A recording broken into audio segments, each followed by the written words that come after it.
முருகா வெற்றிவேல் முருகா.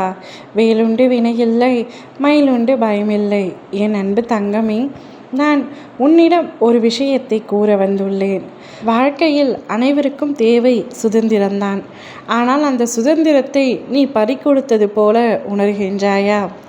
அவருடன் இருந்தால் எதையுமே செய்ய இயலவில்லை.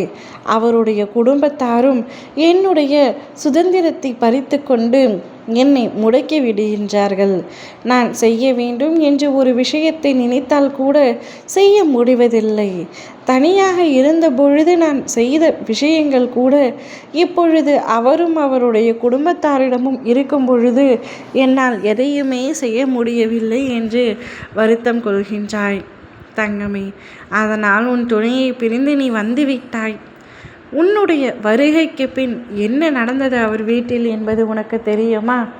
உன் துணை உன்னை பற்றி எப்பொழுதாவது பேசினால் கூட அவருடைய குடும்பத்தார் அவரிடம் சண்டையிடுகின்றார்கள்.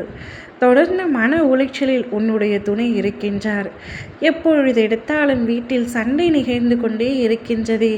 நான் அங்கு என் துணையுடன் ஒரு சந்தோஷமான மகிழ்ச்சியான சுகமான வாழ்க்கையை வாழ்ந்து வந்தேன்.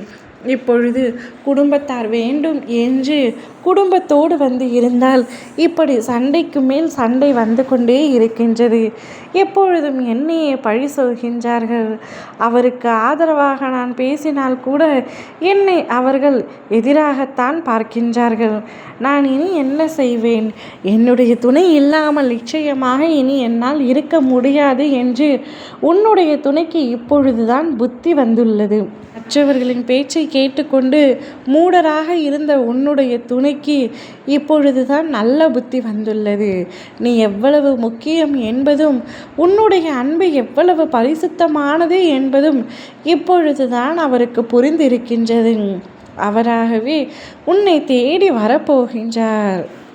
வந்து உன்னுடன் சந்தோஷமாக இருக்க வேண்டும், நாம் மகிழ்ச்சியான வாழ்க்கையை மீண்டும் தொடரலாம் என்று உன்னிடம் கூறப்போகின்றார். இப்பொழுதுதான் உன்னுடைய அருமை அவருக்கு புரிந்திருக்கின்றது. இருவரும் இணைந்து வாழ வேண்டும் என்ற எண்ணம் வந்திருக்கின்றது. பல கசப்பான சம்பவங்களுக்கு பிறகுதான் இனிப்பான சம்பவங்கள் நடக்கும் என்று உள்ளது. நான் முன்பே உன்னிடம் சொன்னேன் அல்லவா, உன்னுடைய வாழ்க்கை கூடிய விரைவில் சரியாகும் என்று. அதற்கான சரியான நேரமும் காலமும் இப்பொழுதுதான் வந்துவிட்டது. நிச்சயமாக இனி உன் வாழ்க்கை சந்தோஷமாக அமையும். நீயும் உன் துணையும் ஒருவர் மீது ஒருவர் அளவு கடந்த அன்பு வைத்திருக்கின்றீர்கள். மூன்றாவது நபர் உங்களுடைய வாழ்க்கையில் ஈடுபடும் பொழுதுதான் உங்களுடைய வாழ்க்கையில் சிறு விரிசல்கள் ஏற்படுகின்றது. இனி அந்த விரிசல் ஏற்படாமல் நிம்மதியான வாழ்க்கையை நீங்கள் தான் கையாள வேண்டும். அதற்கு நீங்கள் தான் உறுதியாக இருக்க வேண்டும். ஓம் முருகா வெற்றிவேல் முருகா.